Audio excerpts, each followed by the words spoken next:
refrescar un poquito la memoria. Pero antes vamos a empezar orando para poder iniciar la clase de adultos, niños, jóvenes. Así que les invito a tener un tiempo de oración.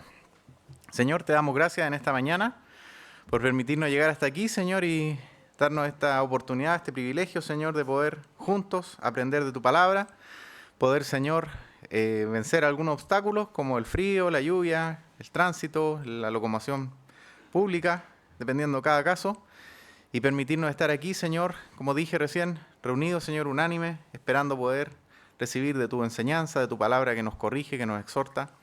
Y te pido precisamente eso, Señor, que todo lo que aprendamos hoy en las distintas escuelas, Señor, para las distintas edades, pueda tener fruto, Señor, en nuestro corazón, en nuestra vida. Y te pedimos, Señor, para que nos ayudes a que lo que hoy aprendamos no sea solo conocimiento, sino que pueda ser una lección de vida para nosotros, Señor, para que nos corrija y nos ayude, Señor, para hacer tu voluntad. Así que te pido por eso y por nuestros hermanos, Señor, que probablemente vengan en camino, un poco atrasados, para que también tú les acompañes, Señor, y les permitas llegar sin inconveniente hasta aquí. Así que te pedimos por esto en el nombre de Jesús nuestro Señor. Amén. Bien, entonces están autorizados los niños y jóvenes a retirarse a sus clases.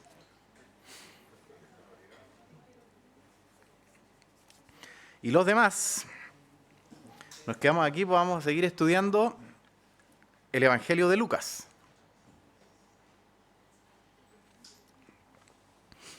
¿Cuántas Lucas llevamos? O sea, ¿cuántos capítulos?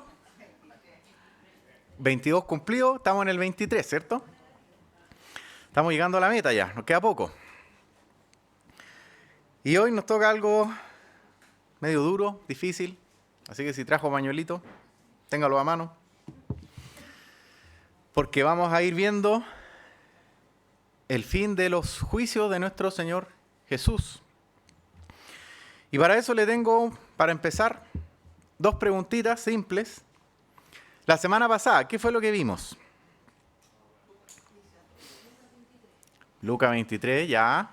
Nos acercamos lentamente a la meta. Exacto, Jesús fue llevado delante de Herodes, ¿cierto? En un primer intento de Pilato, que era auspiciador, influencer de jabones, ¿cierto? Hace un primer intento de amagar y lo manda a Herodes. Pero ¿cuál era el título del devocional? O sea, del devocional, de la escuela dominical. Parece que no la dijo Miguel. Ya no le cuenten a Miguel, pero le doy permiso para que mire ahí en su celular rápidamente. ¿Qué título llevaba la escuela dominical? Bien, gracias, Katy. La Katy estaba mirando el celular, la pillé. No. Bien, cuando rechazamos a Jesús, ese fue el título.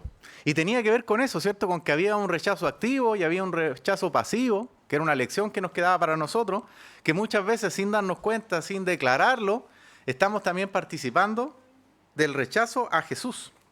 Y es más o menos lo que estuvo viendo Miguel.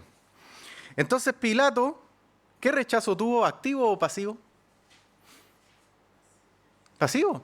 Porque él dijo, este hombre yo lo encuentro inocente, o sea, no lo estaba rechazando de las acusaciones, sino que simplemente no le importaba. Estaba más preocupado de lo que podía ser la parte política, que él no veía acusación en eso, y lo espiritual simplemente no le importaba. Pero él estaba convencido de que Jesús era inocente. Por eso lo manda donde Herodes, ¿sí? Porque él no veía culpa en él. Como dije, el trasfondo espiritual que había detrás, él no lo conocía, no lo entendía, y de alguna manera ni siquiera le importaba. Entonces, por esa razón, él estaba viendo o buscando si él era culpable de los cargos, sabiendo que en realidad no lo era, porque le estaban presentando como un revolucionario, alguien que quería levantarse contra el Imperio Romano. Y él decía, mira, lo espiritual es un tema de ustedes, o lo religioso, digamos, pero de los cargos que yo puedo condenarlo, no veo nada. Entonces se convirtió en un rechazo pasivo. Y la segunda pregunta es, ¿se acuerda por qué llevaron, ya lo dije ya de alguna manera, pero ¿se acuerda por qué llevaron a Jesús delante de Pilato? Porque antes, ¿dónde había estado? Con Anás, con Caifás, frente al Sanedrín, ¿no es cierto?, en el concilio. y es llevado a Pilato. ¿Por qué es llevado a Pilato? Para darle muerte, ¿cierto? Los judíos no podían matarlo, que es lo que ellos querían. Por lo tanto, necesitaban la aprobación o el dedito para arriba, el visto bueno de Pilato. ¿Y por qué otra razón? Que fue más o menos lo que dije recién.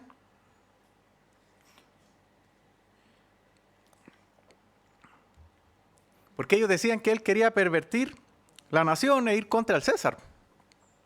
De lo espiritual, ellos ya lo habían encontrado injustamente culpable. ¿Ya? Lo declararon blasfemo y era culpable para sus ojos de esos cargos. Pero necesitaban una acusación fuerte en lo civil, que en este caso Pilato podía darla, para poder declararlo culpable de muerte y poder matarlo.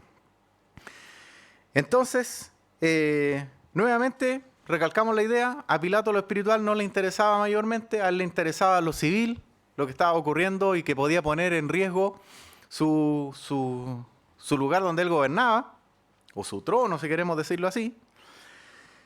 Y en definitiva, él no veía en Jesús un alborotador, no veía un libertador del pueblo, no veía un redentor, no veía un justiciero. Póngale el título que quiera, él no veía nada de eso. Lo que siempre vio era alguien inocente que le estaban echando una culpa por envidia, que eso lo dice la Biblia, ¿ya? Dicho eso entonces, la semana pasada leímos hasta el versículo 12 del capítulo 23, que dice lo siguiente, a ver si alguien me ayuda, versículo 12 del 23, ¿cómo terminó? Y se hicieron amigos Pilato y Herodes aquel día, porque antes estaban enemistados entre sí. Muchas gracias, Iris. Entonces Pilato y Herodes, terminamos la clase anterior diciendo que se habían vuelto amigos. Terminan amigos porque antes estaban enemistados, pero a raíz de esto de que Pilato, entre comillas, lo considera, siendo que él estaba sacándose un problema encima, pero lo considera para ver qué opinaba Herodes y todo lo demás, termina haciendo que ellos se vuelvan amigos, se hacen las paces porque antes habían estado enemistados. Ya dijimos entonces que Jesús ha pasado por juicios religiosos 3 veces y ahora está enfrentando juicios civiles delante de Pilato, que ya tuvo una primera vez, fue enviado a Herodes, que fue lo que vimos en la clase pasada, compareció entonces delante de él una segunda vez, y por lo tanto ahora vamos a ver la última comparecencia de Jesús delante de Pilato. 3 juicios religiosos, 3 juicios civiles. Y hoy estamos en el último. La última vez que él se enfrenta a Pilato para declarar su inocencia, lo digo entre comillas porque sabemos que él estaba callado, no abría su boca. Y por lo tanto, alerta de spoiler, va a ser declarado culpable. Va a ser enviado a la muerte. Vamos entonces a la lectura. Versículo 13. Dice lo siguiente. Entonces Pilato, convocando a los principales sacerdotes, a los gobernantes y al pueblo, recordemos que Jesús acaba de volver de estar frente a Herodes, les dijo, me habéis presentado a este como un hombre que perturba al pueblo. Pero habiéndole interrogado yo delante de vosotros, no he hallado en este hombre delito alguno de aquellos de que le acusáis. Ni aun Herodes, porque os remití a él. Y he aquí, nada digno de muerte ha hecho este hombre. Le soltaré pues, después de castigarle. Y tenía necesidad de soltarles uno en cada fiesta. Mas toda la multitud dio voces a una, diciendo, fuera con este, y suéltanos a Barrabás. Este había sido echado en la cárcel por sedición en la ciudad y por un homicidio. Les habló otra vez Pilato, queriendo soltar a Jesús. Pero ellos volvieron a dar voces diciendo, crucifícale, crucifícale. Él les dijo por tercera vez, pues ¿qué mal ha hecho este? Ningún delito digno de muerte he hallado en él. Le castigaré pues y le soltaré. Mas ellos instaban a grandes voces pidiendo que fuese crucificado. Y las voces de ellos y de los principales sacerdotes prevalecieron. Entonces Pilato sentenció que se hiciese lo que ellos pedían y les soltó a aquel que había sido echado en la cárcel por sedición y homicidio, a quien habían pedido, y entregó a Jesús a la voluntad de ellos. No voy a tomar el 26, pero para cerrar la idea. Y llevándole, tomaron a cierto Simón de Cirene, que venía del campo, y le pusieron encima la cruz para que la llevase tras Jesús. ¿Por qué quise cerrar con este? Para que entendamos que ahí termina, según el relato de Lucas, ¿sí? ¿Qué vemos en Pilato? Un hombre que no quiere condenarle, que lo encuentra inocente, que intenta persuadir al pueblo, pero el pueblo definitivamente está enceguecido en que hay que crucificarlo. Y finalmente Pilato cede, ¿no es cierto? Y leemos aquí que lo entrega en sus manos, dice, a voluntad de ellos. Entonces preparé aquí una tablita con algunas ironías, no las tengo ahí, se las voy a leer yo, no, lo siento. Con algunas ironías que podemos encontrar en esta lectura, ¿ya? Que acabamos de leer. Por ejemplo, Jesús es el juez justo de todos los hombres, aquel que va a juzgar justamente a cada persona. ¿Cuál es la ironía? Que el juez justo está siendo juzgado por hombres injustos, hombres pecadores. Aquel que condenará a todos los hombres, punto a favor, ¿cuál es la ironía? Está siendo condenado por los hombres. ¿Qué sabemos de Jesús? Que es el Cordero inocente, sin mancha ni arruga. ¿Y cómo está siendo condenado? ¿Bajo qué cargos? Blasfemo, delincuente. Jesús agradó siempre a Dios. ¿Cuál es la ironía? Que Él no agradó a los pecadores. Por hacer la voluntad de Dios estaba en la situación en la que estaba, queriendo ser muerto por la multitud ya a estas alturas. La Biblia dice respecto a Jesús que Él es el dador de la vida. ¿Cuál es la ironía? Que los pecadores querían quitarle la vida. O sea, querían quitarle la vida al dador de la vida. ¿Sabes qué? Fue muy irónico que Él fue declarado blasfemo por decir la verdad. ¿Cuál era la acusación que tenían los sacerdotes, los escribas, los fariseos? No, es que este se dice ser el Hijo de Dios. Blasfemo total. Y era la verdad. Entonces, esto hizo que los que lo estaban acusando se volvieran blasfemos. ¿Por qué razón? Porque al final ellos estaban blasfemando. Estaban negando la condición de Jesús de que era el Hijo de Dios. Verdad absoluta. Y ellos la negaban. Entonces, lo acusaban de blasfemo cuando los blasfemos eran ellos. Queriendo determinar el destino de Jesús, los hombres terminaron determinando su propio destino. Se echaron en sus hombros la condenación.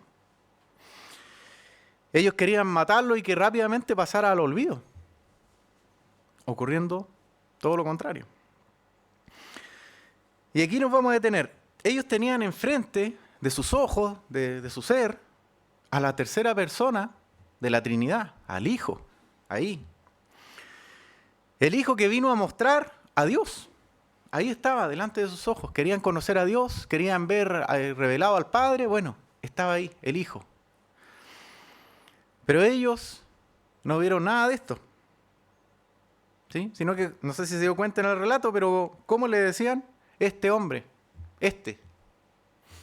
No veían quién estaba delante de ellos. Y veamos algunas cosas. Por ejemplo, vamos a empezar aquí a hacer zapping por la Biblia, así que le pido paciencia. Mateo capítulo 1, versículo 23. ¿Qué dice la Biblia respecto a Jesús? Respecto a este punto que estamos hablando. Dice 1:23, he aquí una virgen concebirá y dará a luz un hijo y llamará su nombre Emmanuel, que traducido es Dios con nosotros. Este hombre, Jesús, que estaba delante de ellos, venía a mostrar la gloria de Dios. Dios con nosotros. Pero ellos no lo veían. Vamos, por favor, Hechos capítulo 3.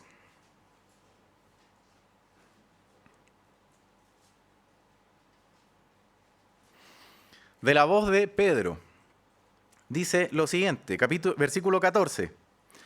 Mas vosotros negasteis al santo y al justo, y pedisteis que se os diese un homicida. ¿Le suena este versículo, no? ¿Está relacionado con lo que leímos recién? Sí, ¿cierto? Negaron a Jesús, pidieron a Barrabás, que había sido condenado por un homicidio y por sedición. ¿Qué significaba sedición? Que era como un revolucionario, alguien que había querido ir en contra de las autoridades romanas. ¿Ya? Entonces, ¿qué leemos aquí? Santo y justo. Eso es lo que ellos tenían delante de sus ojos. Al santo y justo que habían declarado culpable, blasfemo, delincuente. Si vamos a Juan, al Evangelio de Juan, capítulo 15, encontramos lo siguiente. En el versículo 23, Jesús dijo, el que me aborrece a mí, también a mi Padre aborrece. O sea, aborrecerlo a él significaba aborrecer al Padre. ¿Qué estaba haciendo la multitud en este momento que estamos leyendo en el capítulo 23 de Lucas? Aborreciéndole. Pero ellos, si les preguntaba, a este lo aborrecen, pero ¿y al Padre? No, al Padre lo amamos. No. Si aborrecían a Jesús, aborrecían también al Padre, porque Él era la muestra de la gloria de Dios delante de sus ojos. Y le estaban aborreciendo. Devolvámonos. Capítulo 12, ahí en Juan. Versículo 44. Jesús clamó y dijo, el que cree en mí, no cree en mí, sino en el que me envió. O sea, el que cree en mí, cree en el Padre. Se lo estaba diciendo, se lo había dicho a ellos antes. Lo estaba diciendo. Creer en Él era creer en el Padre. Para adelante otra vez. 14. Juan 14. Verso 9. Fíjese en el 8. Felipe le dijo, muéstranos al Padre y nos basta. Con eso estamos. ¿Qué le dice Jesús? Tanto tiempo hace que estoy con vosotros y no me habéis conocido, Felipe. Y aquí está lo importante. Le dice, el que me ha visto a mí, ha visto al Padre. ¿Cómo pues dice tú, muéstranos al Padre? O sea, el que le vio a Él, vio al Padre. Porque Él era la gloria de Dios. Estaba mostrando la voluntad de Dios para con los hombres. El plan de Dios para la salvación estaba ahí. Finalmente, en el capítulo 5, seguimos ahí en Juan, verso 23, dice lo siguiente, para que todos honren al Hijo como honran al Padre. El que no honra al Hijo, no honra al Padre que le envió. Es decir, el que le honraba a Él, a Jesús, ¿a quién estaba honrando? Al Padre. Entonces vemos muchas evidencias de este punto que estábamos presentando. Ellos tenían delante de sus ojos la revelación de Dios, al Hijo de Dios, mostrando y entregándose para cumplir los propósitos del Padre. Pero ellos, ¿qué veían? ¿Quién es este? Este otro. No veían nada de eso. No veían todo el significado tremendo, espiritual, que había detrás de sus ojos. Bien, dicha toda esta introducción, vamos a ver entonces, vamos a volver a Lucas, capítulo 23, ahí estamos. Y vamos a ir desglosando lo que acabamos de leer recién. Leímos entonces los versículos 13 al 15. Vamos a leerlo nuevamente. Entonces Pilato, convocando a los principales sacerdotes, a los gobernantes y al pueblo, les dijo, me habéis presentado a este como un hombre que perturba al pueblo, pero habiéndole interrogado yo delante de vosotros, no he hallado en este hombre delito alguno de aquellos que le acusáis, y ni aun Herodes, porque os remití a él, y he aquí nada digno de muerte ha hecho este hombre. ¿Sí? Estamos ahí. Entonces, ¿qué estaba diciendo Pilato respecto a Jesús? Es inocente. Se lo está diciendo al pueblo, a los que lo están acusando. No he hallado delito en él. Pilato estaba firme en un principio en lo que él estaba viendo, en su convicción. intenta muchas veces decirle al pueblo, oye, este hombre es inocente, córtenla, basta. Quiere declararlo inocente, quiere liberarlo. Pero el pueblo, ¿qué dice? No, hay que crucificarlo, ¿cierto? Fue lo que leímos recién. Políticamente hablando, Pilato estaba ahí entre la espada y la pared. Según la historia, Pilato ya había tenido varios problemas en su reinado, en su gobierno, en la zona ahí con los judíos, ¿ya? Y esto había llegado a los oídos de Roma. Por lo tanto, Pilato ya había sido enfrentado antes a una mala administración, llamémoslo así. Había hecho mal su pega y estaba ahí entre la espada y la pared. Entonces estaba con cuidado viendo cómo enfrentaba esta situación de Jesús, que tenía al pueblo alborotado. Le podía costar la salida del cargo, le podía costar la pega. Hoy día no es tan complicado porque uno pierde el trabajo y bueno, pasan algunos días, semanas, meses, años de vaca flaca, pero tiene la posibilidad de buscar otro. Pero en el caso del César, dependiendo qué tan revuelto quedara el río, le podía significar hasta la cabeza. No era simplemente decirle, ya, dejaste de ser gobernante aquí, así que búscate otro trabajo. No necesariamente era tan sencillo. Entonces él estaba ahí en esta encrucijada. ¿Qué hago? ¿Cómo manejo esta situación? ¿Cómo calmo al pueblo? Hay alguna anécdota ahí que no voy a contar de momento, pero en el versículo 16 leemos que él dijo, mira, ya que yo lo encuentro inocente, que no veo ningún problema con él, les dice, les soltaré pues después de castigarle. O sea, ya con esto, para que se calmen, les voy a dar en el gusto, le voy a castigar y le voy a soltar. Entonces le ofrece una salida al pueblo para que se calmen, para aplacar la ira. La idea de este castigo, del cual estamos leyendo, era hacer una corrección, cambiar el rumbo, o sea, asegurarse de que no iban a volver a recibir a Jesús delante de él bajo estas acusaciones que le estaban presentando. Le iba a dar una corrección severa, para que esto no se repitiera.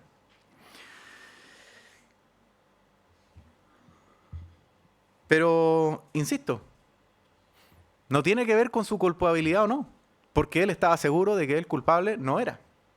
Era simplemente para calmar al pueblo, para darle en el gusto con lo que ellos querían.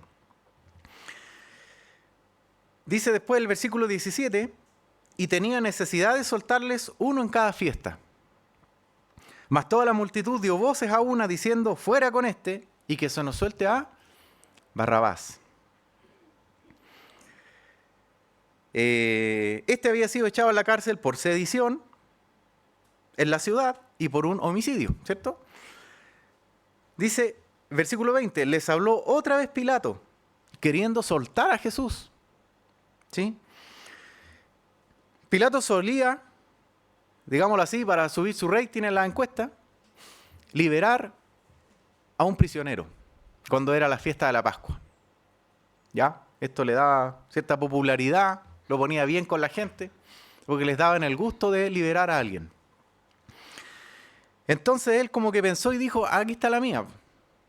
Hacemos de cuenta que es culpable, pero lo libero. Listo. Porque él también sabía que Jesús era muy popular de entre el pueblo. Más allá de que él tuviera sus creencias religiosas, ¿no es cierto? Que las creencias de los romanos eran muy distintas a las de los israelitas. Pero la fama de Jesús había trascendido ya fronteras. Recuerden cuando él llega donde Herodes, ¿qué hizo Herodes? No se sacó selfie, ese fue un ejemplo nomás que dio Miguel. ¿Qué hizo? Se puso contento. Por fin le dijo, te estaba esperando. Hacía mucho tiempo que quería verte, que quería hablar contigo y le empieza a hacer preguntas. Por lo tanto, Jesús, debido a sus milagros, a tantas cosas que había hecho, había ya trascendido toda frontera. Pilato lo sabía. Entonces yo creo que en su cabeza él no entendía, oye, pero si hasta el lunes me alborotaron la ciudad, le recibieron con ramitas, gritaban, hosana, y hoy día están aquí queriendo matarlo. Él tenía claro que había envidia detrás, lo dice la Biblia. Entonces le ofrece esta salida. Ok, ya que no quieren lo primero, ya que no están conformes con que yo lo castigue y simplemente lo libere, hagamos esto. como yo tengo la costumbre de soltar a un prisionero, declarémoslo culpable y lo liberamos.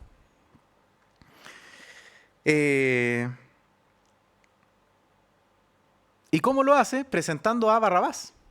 Les dice, miren, aquí está Barrabás, culpable, declarado culpable por un homicidio que había cometido y por querer ir en contra del gobierno de Roma, de los romanos. Barrabás estaba listo para ser crucificado. Él era un prisionero. Y probablemente de los que estaban en la mente de Pilato, de que podía liberar ese día, porque era una costumbre, por lo tanto él ya más o menos tiene que haber venido pauteado, decir, mira, le ofreceré este. Probablemente Barrabás no estaba en ese listado. Pensemos que si él soltaba a Barrabás, Barrabás ya había sido acusado de sedición. Por lo tanto, era muy probable que este hombre volviese a intentar alborotar al pueblo e ir en contra de Pilato, del César, de todo el imperio romano. No era una decisión fácil. ¿Sabe qué significa Barrabás? Barrabás significaba hijo de un padre. O sea, él les dice, ¿quieren al hijo de un hombre terrenal o quieren al hijo de Dios? ¿Y qué eligió la gente? Al hijo de un hombre. Rechazó al hijo de Dios, al hijo del Padre Celestial.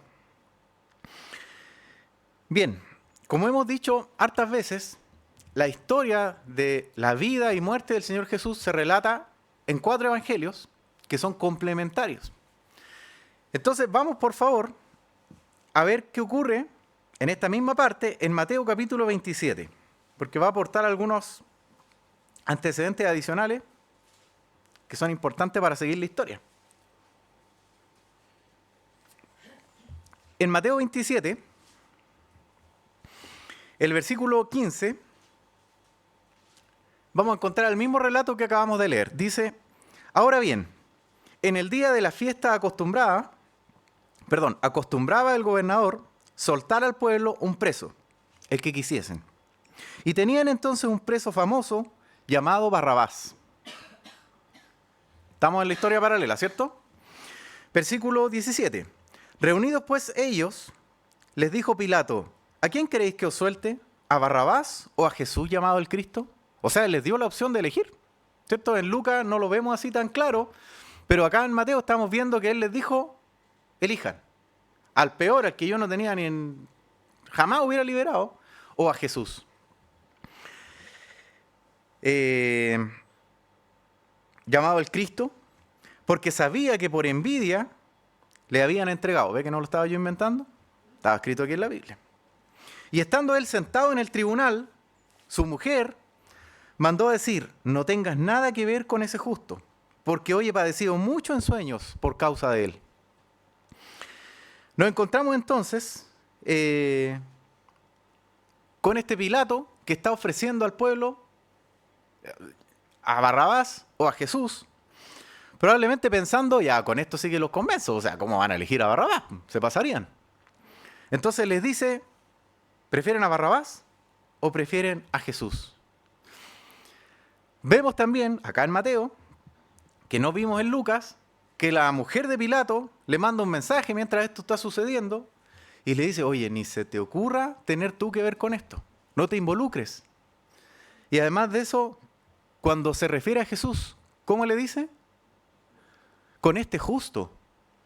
O sea, Pilato estaba convencido de que era inocente y la mujer de Pilato también. No solamente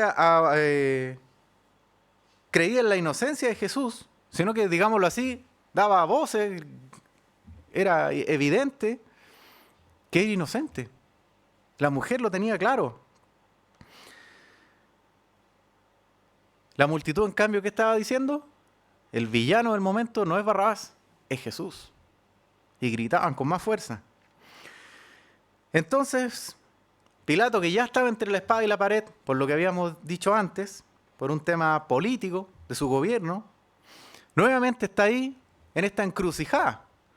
Porque de alguna manera, fíjense, él tiene que ejecutar, si es que le hace caso al pueblo, a alguien que él ya ha dicho todas estas veces es inocente. ¿Y por qué es una encrucijada? Porque por otro lado, Si él liberaba a un culpable, si liberaba a Barrabás, que era revolucionario, era peligroso, era un delincuente, había estado acusado de homicidio, esto le podía traer nuevos problemas. O sea, en el fondo la encrucijada era: ¿hacemos una violación de la justicia, matando a un inocente, o hacemos una violación del deber? Porque su deber era mantener el orden, hacer justicia dentro de lo que estaba en sus manos, condenar a Barrabás, y lo iba a liberar. Entonces Pilato intenta cambiar el sentido del pueblo, buscando la liberación de Jesús. Les hace esta oferta. Seguimos con la lectura. No se vaya de Mateo, pero seguimos con la lectura en Lucas. Y dice después el versículo 20, les habló otra vez Pilato. Ya perdí la cuenta, no sé cuántas llevamos. Queriendo soltar a Jesús. Pilato está 100% convencido. Este hombre no debe morir aquí, no de esta manera. Pero ellos volvieron a dar voces, diciendo: crucifícale, crucifícale. Él les dijo por tercera vez: pero ¿qué mal ha hecho este hombre? Ningún delito digno de muerte he hallado en él. Le castigaré pues y le soltaré. Insistía en esto. Les voy a dar lo que ustedes quieren, lo voy a castigar. Va a salir de aquí rojo, moreteado, ensangrentado, para que ustedes se calmen. Pero liberémoslo. Ya está. Le vamos a dar una lección. No es lo que el pueblo quería escuchar.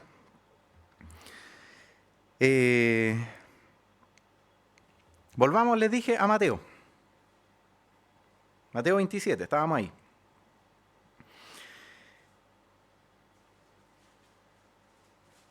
Versículo 24 de Mateo 27.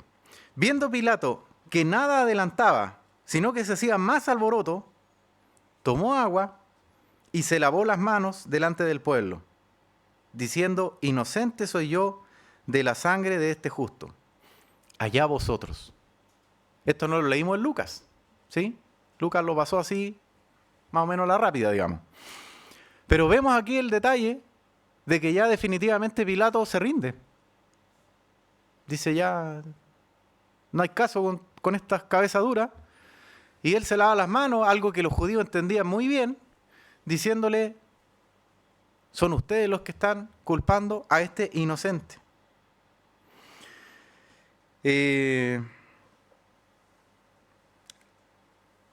Inocente soy yo de la sangre de este justo. Hasta el final Pilato insistió en la inocencia de Jesús. Entonces él, dado que estaba entre la espada y la pared, dado que estaba en esta encrucijada, finalmente toma una decisión. ¿Y por qué abogó? ¿Por proteger al justo o por salvar su pega, su trabajo? Lo segundo, ¿cierto?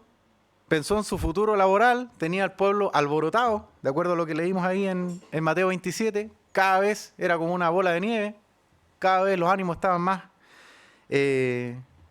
caldeados, ¿no es cierto? Más fuera de sí. Y entonces decide salvar su gobierno. Dice: ya, ok, que muera. Y lo va a entregar entonces en sus manos. Para terminar ahí la lectura, en Lucas 23, vemos en el versículo 23, 24 y 25, decía entonces: mas ellos instaban a grandes voces pidiendo que fuese crucificado, y las voces de ellos y de los principales sacerdotes prevalecieron. Entonces Pilato sentenció que se hiciese lo que ellos pedían, y les soltó a aquel que había sido echado en la cárcel por sedición y homicidio, a quien habían pedido, y entregó a Jesús a la voluntad de ellos. Vemos entonces que finalmente es liberado Barrabás, que es lo que el pueblo quería, y les dice: ok, ahí está Jesús. ¿Quieren matarlo? Matémoslo. Pero aquí en Lucas no vemos el detalle de prácticamente nada de lo que pasó con Jesús, ¿sí? Solo encontramos que se libera a Barrabás y Jesús es entregado. Y por eso es que quise leer el versículo 26, que es donde, ya siendo entregado para la crucifixión, aparece este Simón de Cirene que lo acompaña en el trayecto de llevar la cruz. Pero hay detalles importantes, y ahora vamos a ir por favor a Juan, capítulo 19. Y vamos a ver cómo relató Juan este mismo hecho que vio Lucas, que habíamos leído recién algunas cositas en Mateo. Veámoslo desde el punto de vista de Juan. ¿Cómo lo vive Juan? ¿Cómo lo recuerda Juan? Como dije antes, en Lucas podríamos, si nos quedamos solo con eso, entender que, bueno, está bien, Jesús compareció ante Pilato, Pilato lo vio inocente, así que lo entregó a los judíos. Pero no fue tan así la cosa. Dice Juan 19, versículo 1. Así que entonces tomó Pilato a Jesús y le azotó. ¿Ok? Antes de crucificarlo, había que azotarlo. Y lo hizo. No porque él quisiera, sino que porque le estaba dando en el gusto al pueblo.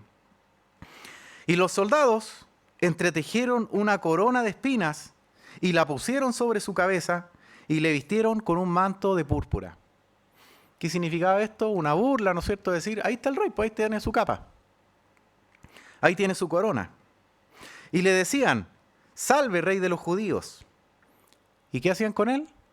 Le daban de bofetadas. Entonces Pilato salió otra vez y le dijo, mirad, os lo traigo fuera, para que entendáis que ningún delito hallo en él. Y salió Jesús, llevando la corona de espinas y el manto de púrpura, y Pilato les dijo, he aquí el hombre, ya está, ya lo azotamos, les dije que lo íbamos a castigar y lo íbamos, ya listo, castigado. Miren su frente, está ridiculizado, golpeado, abofeteado.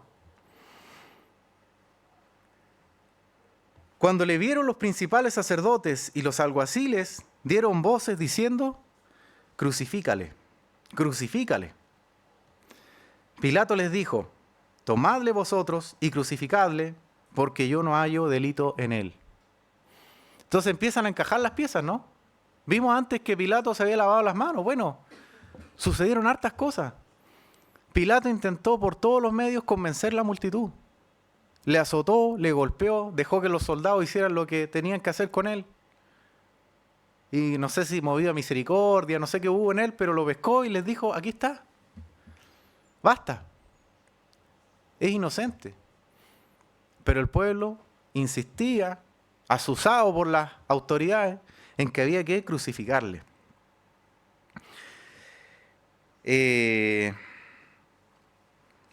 Los judíos... sí, está bien. Llegamos hasta el versículo 6. El 7 dice, los judíos le respondieron, porque él le había dicho, si se fijan,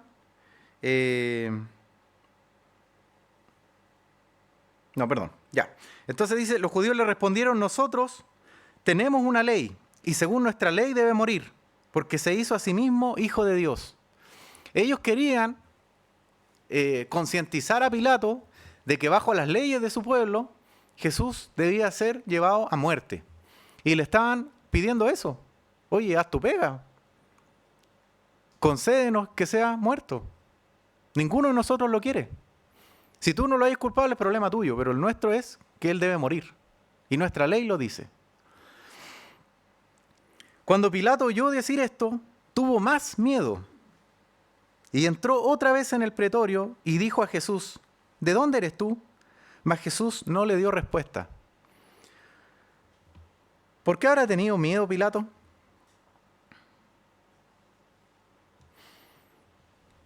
¿Se lo había preguntado alguna vez? Ya vimos, ¿no es cierto?, que la señora le había advertido. Oye, yo he estado soñando con este hombre.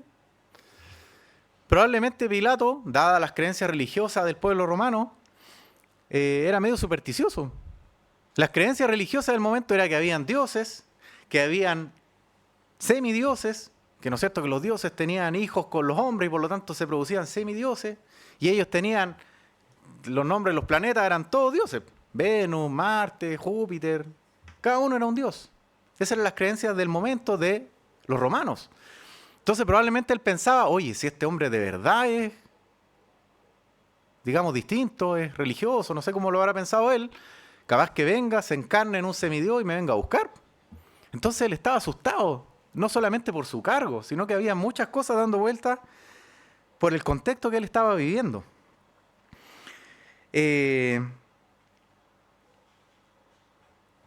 Sigamos la lectura. Entró entonces donde Jesús, le hizo unas preguntas que Jesús no le contestó. Y Pilato le dice, ¿a mí no me hablas? ¿No sabes que tengo autoridad para crucificarte y que tengo autoridad para soltarte? No sé cómo se imagina usted esta escena, a lo mejor yo he visto muchas películas, pero me lo imagino totalmente fuera de sí, enojado, frustrado, con ira. Está intentando salvarlo, tiene al pueblo totalmente alborotado, su futuro laboral, su familia, está todo comprometido. Y cuando va donde Jesús y le habla, ¿Jesús qué hace? Nada, callado. Entonces probablemente esto que leemos aquí es en un estado de éxtasis total y le grita, no sé, oye, ¿a mí no me habla? ¿No sabes que tengo esta autoridad? Una autoridad bastante paradójica, si se quiere, porque él podía soltarlo, él podía crucificarlo y no hacía ninguna de las dos. Tenía la autoridad, pero nada hacía. Ni lo uno ni lo otro. Y Jesús se lo deja en claro, ¿no es cierto? Y le dice, ninguna autoridad tendrías contra mí si no te fuese dada de arriba. Por tanto, el que a ti me ha entregado, mayor pecado tiene. Desde entonces procuraba Pilato soltarle, pero los judíos daban voces diciendo, si a este sueltas, no eres amigo del César, todo lo que se hace rey, a César se opone. Entonces Pilato, oyendo esto, llevó fuera a Jesús y se sentó en el tribunal, en el lugar llamado el Enlosado, y en hebreo Gábata. Era la preparación para la Pascua, y como la hora sexta, entonces dijo a los judíos, he aquí vuestro rey. Pero ellos gritaron, fuera, fuera, crucifícale. Pilato les dijo, ¿a vuestro rey he de crucificar? Respondieron, no tenemos más rey que César. ¡Wow! ¿Puede imaginarse lo que es esto? En modo irónico, Pilato les dice, aquí está su rey, llévenlo a la cruz. Jesús no estaba en condiciones como las que nos podríamos imaginar en Lucas.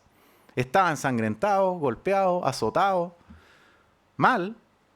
Y él les dice, aquí está su rey. ¿Y ellos qué le dicen? No, nuestro rey es el César. ¡Wow! ¿Quién era el verdadero rey del pueblo de Israel? Dios, Jehová Dios. Ese era su verdadero rey. Y ellos diciendo, no, nuestro rey es el César. Un cinismo absoluto. Así entonces, versículo 16, lo entregó a ellos para que fuese crucificado. Tomaron pues a Jesús y le llevaron. ¿Se da cuenta que el relato no es tan simple como lo leímos inicialmente en Lucas? Terminemos con esto, miren, por favor. Hechos, capítulo 4. Hemos leído todo este relato de la última comparecencia de Jesús frente a Pilato, el cual todo el rato ha dicho es inocente, pero el pueblo está enceguecido intentando llevarlo a la cruz. A tal punto que eligen a Barrabás por sobre Jesús, ¿cierto? Fíjense una cosa, Hechos capítulo 4 nos dice algo que es con lo que quiero que nos quedemos, y es lo siguiente. Versículo 24. Y ellos, habiéndolo oído, alzaron unánimes la voz a Dios y dijeron, soberano Señor, tú eres el Dios que hiciste el cielo y la tierra, el mar y todo lo que en ellos hay. Que por boca de David tu siervo dijiste, ¿por qué se amotinan las gentes y los pueblos piensan cosas vanas? Se reunieron los reyes de la tierra y los principales se juntaron en una contra el Señor y contra su Cristo. ¿Le suena esto, no? ¿A quién se estará refiriendo? Se reunieron los reyes de la tierra y los príncipes se juntaron en uno contra el Señor y contra su Cristo. ¿Se le ocurre a qué puede referirse? Lo leímos antes. Herodes y Pilato. dos autoridades romanas que tenían el control sobre las ciudades, enemistados entre sí, se volvieron amigos, se reunieron entre ellos en contra de Jesús. Es lo que leemos aquí, ¿no es cierto? En contra de su Cristo, es decir, el ungido de Dios, en contra del Señor. Versículo 27, porque verdaderamente se unieron en esta ciudad contra tu santo Hijo Jesús. Y aquí no queda duda, ¿cierto? ¿A quién ungiste? Y lo deja claro, Herodes y Poncio Pilato, con los gentiles y el pueblo de Israel. O sea, en esta oración estamos viendo que unánimes están aclamando al Señor por quien es, por haber creado los cielos, la tierra, y le está diciendo, oye, se unieron en esta ciudad Herodes, Poncio Pilato, gentiles, el mismo pueblo de Israel, en contra de Jesús, de tu Hijo. Para hacer, y aquí está lo importante, cuanto tu mano y tu consejo habían determinado, o habían antes determinado, que sucediera. ¿Sabes qué? Todo esto que hemos visto, todo este relato terrible, el endurecimiento en el corazón del pueblo, y bueno, todo lo que hemos leído de Pilato, de Herodes, en ningún momento se escapó de la soberanía y del control de Dios. Probablemente los discípulos hasta aquí no han entendido nada. Lo único que ven es desolación, es tristeza, es injusticia. Pero con el tiempo ellos pudieron decir lo que acabamos de leer acá. No se había escapado en ningún momento de las manos de Dios, sino por el contrario, para hacer cuanto tu mano y tu consejo habían determinado antes que sucediera. ¿Cuánto les costó? No lo sé, montón, muchísimo. Pero lograron entender que esto es lo que estaba destinado a ocurrir para poder salvar la humanidad. Acuérdense de Pedro, acuérdense los otros discípulos queriendo decirle al Señor, no, que esto no te pase, que no te acontezca. Bueno, ahora por fin lo entendían.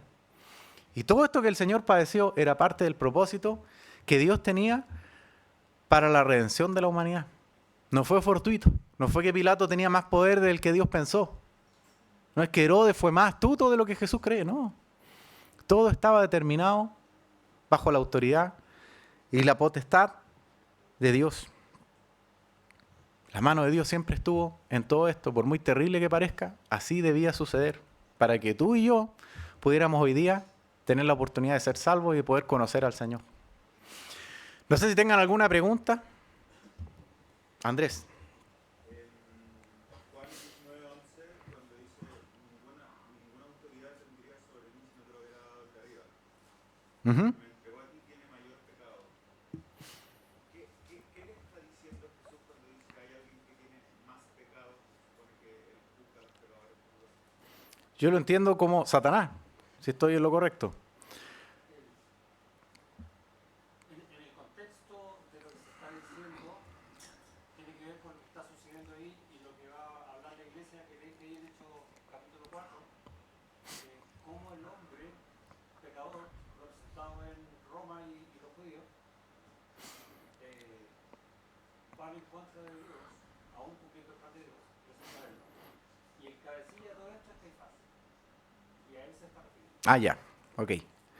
Entonces, lo que pregunta Andrés es que en Juan, habíamos leído recién, para que quede en la grabación, que dice que cuando, el que es entregado va a recibir mayor pecado, o tiene mayor pecado. Entonces, el que lo entregó, claro. Entonces, la explicación que da el pastor es que Caifás había sido el que había urdido y el que había apoyado toda esta revuelta que se había armado en contra del Señor Jesús. Entonces, eso responde, me imagino, lo que está preguntando Andrés. ¿Sí? ¿No? Es que la perspectiva de Jesús, ¿por qué habla de que un pecado puede ser mayor a otro? O sea, Sí, más que un pecado sea mayor a otro, uno ve en la escritura, por ejemplo, del lado de la recompensa de los creyentes, también que algunos tienen mayor recompensa que otros. Ahora, ¿cómo va a ser eso en el cielo? No tengo idea, pero deja ver eso, hablando de que busquemos nuestra recompensa en esta vida acá. Asimismo, en la condenación van a haber unos más condenados por ser seguidores, aunque todos van a sufrir la misma condenación. No tengo idea cómo va a ser eso en el infierno, pero dejan que ver esa idea. claro, ahí la idea que complementa al pastor, para que quede la grabación, es que todos somos igualmente pecadores, pero la condenación no es la misma para todos. ¿Sí? ¿Cómo se explica? No sabemos, pero lo dice la Biblia. Ítalo. ¿De dónde se desprende que Caifás juzgó todo esto? Porque lo está en todo lo que hemos leído. El contexto Sí, más pues. amplio, hay en unos capítulos anteriores dice que él da una profecía, que es necesario que muera uno y no todo el pueblo. Y ahí comienza toda esta rebelión. Entonces, a él apuntan, porque yo pensaba, por ejemplo, que podría ser Judas, pero Judas es un instrumento más dentro del plan de Caifás. Caifás es el que lleva todo este tema. ¿Sabe qué? Bueno, una decisión, yo también me quedé pensando en ese punto y pensé que era el mismo Dios que tiene más pecado, digamos, que cargó con todo el pecado, que el mismo.